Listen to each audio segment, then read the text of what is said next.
పోటీలో బ్రేకింగ్ చూస్తున్నాం. తెలంగాణ ప్రభుత్వం ప్రతిష్టాత్మకంగా నిర్వహిస్తున్న మిస్ వరల్డ్ పోటీలపై సీఎం రేవంత్ రెడ్డి సమీక్షించారు. అందల పోటీల ఏర్పాట్లు, వివిధ దేశాల నుంచి వచ్చిన ప్రతినిధులకు బస భద్రతపై అధికారులతో చర్చించారు. మిస్ వరల్డ్ పోటీలకు వచ్చే వారికి ఎలాంటి ఇబ్బందులు లేకుండా చర్యలు తీసుకోవాలని ఆదేశించారు. ఇక రాష్ట్రంలోని పర్యాటక ప్రాంతాలను వారు విజిట్ చేసేలా ఏర్పాట్లు చేయాలని అన్నారు. రాష్ట్ర పర్యాటకాన్ని ప్రమోట్ చేసేలా చూడాలని అన్నారు. మరోవైపు అటు మిస్ వరల్డ్ పోటీల్లో పాల్గొనేందుకు అందాల తారలు హైదరాబాద్కు చేరుకుంటున్నారు. వారికి అధికారులు, కళాకారులు శంషాబాద్ ఎయిర్పోర్ట్లో సాంప్రదాయ పద్ధతిలో స్వాగతం పలుకుతున్నారు.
ఇక తెలంగాణ ప్రభుత్వం ప్రతిష్టాత్మకంగా నిర్వహిస్తున్న మిస్ వరల్డ్ పోటీలపై సీఎం రేవంత్ రెడ్డి సమీక్షించారు. అందాల పోటీల ఏర్పాట్లు, వివిధ దేశాల నుంచి వచ్చిన వారికి ప్రతినిధులకు బస భద్రతపై అధికారులతో సమీక్షించారు. దీనిపై మరింత సమాచారం మా సీఎంఓ ప్రతినిధి రమేష్ అందిస్తారు. రమేష్, చెప్పండి.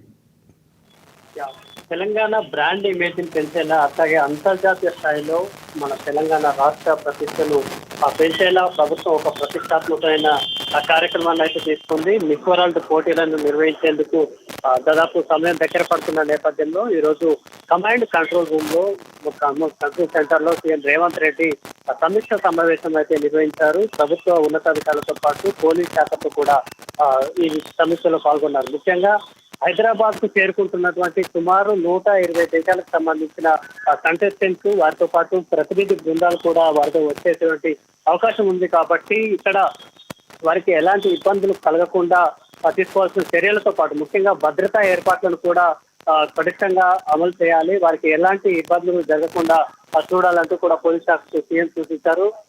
120 దేశాలకు సంబంధించినటువంటి వీరంతా వస్తున్న నేపథ్యంలో ఏమాత్రం చిన్న ఘటన అనుకోకుండా జరిగినా, వారికి ఎలాంటి ఇబ్బందులు జరిగినా కూడా రాష్ట్ర ప్రతిష్ట అనేది ఒక ప్రపంచ స్థాయిలోనే మనకు ఒక మాయన్ వచ్చలాగా ఉండేటువంటి అవకాశం ఉన్న నేపథ్యంలో ప్రభుత్వం కూడా ఈ విషయంలో చాలా సీరియస్ గా ఉంది. ఈ నెల 7వ తేదీ నుంచి 31వ తేదీ వరకు ఈ కంటెస్ట్కి సంబంధించినటువంటి పూర్తి షెడ్యూల్ ని కూడా ప్రభుత్వం సిద్ధం చేసింది. టూరిస్ట్ ప్లేస్లతో పాటు చారిత్రాత్మకమైన ప్రదేశాలు, హెరిటేజ్ కు సంబంధించిన ప్రదేశాలు, అలాగే తెలంగాణ సంస్కృతి సాంప్రదాయాలను ప్రతిబింబించేటువంటి అనేకటువంటి అవకాశాలు ఉన్నాయి మన దగ్గర. ముఖ్యంగా యాదగిరిగుట్ట కానీ, కొత్తపల్లి తీరల్ కానీ, దీంతో పాటు మహబూబ్ నగర్ లో పెద్ద మర్రి చెట్టు కానీ, ఇట్లాంటివి చాలా ఉన్నాయి. కాబట్టి చార్మినార్, హెరిటేజ్ కల్చర్ కి సంబంధించినటువంటి అంశాలను కూడా ఈ ఈవెంట్ లో కలుపుతూ అన్ని రకాలుగా తెలంగాణకు సంబంధించినటువంటి చరిత్రను కానీ, ప్రతిష్టను కానీ ప్రపంచ దేశాలకు చాటేందుకు ఈ టీంని అయితే చేశారు. వీటికి సంబంధించిన ఈవెంట్స్, అదేవిధంగా ఈ పోటీలకు సంబంధించినటువంటి ఏర్పాట్లకు సంబంధించి పూర్తి స్థాయిలో సమీక్ష నిర్వహించారు. వీరందరికీ ఈ షెడ్యూల్లో కూడా ఎట్లాంటి ఇబ్బందులు కలగకుండా చేపట్టాల్సిన చర్యలు, ముఖ్యంగా సెక్యూరిటీ విషయంలో అనుసరించాల్సినటువంటి పద్ధతుల మీద ప్రభుత్వం చాలా సీరియస్ గా ఉంది. ఈ మేరకు దీనికి సంబంధించిన డైరెక్షన్స్ కూడా సీఎం ఇప్పటికే ఇవ్వడం జరిగింది. Revanth. Right, thank you Ramesh for the clear updates.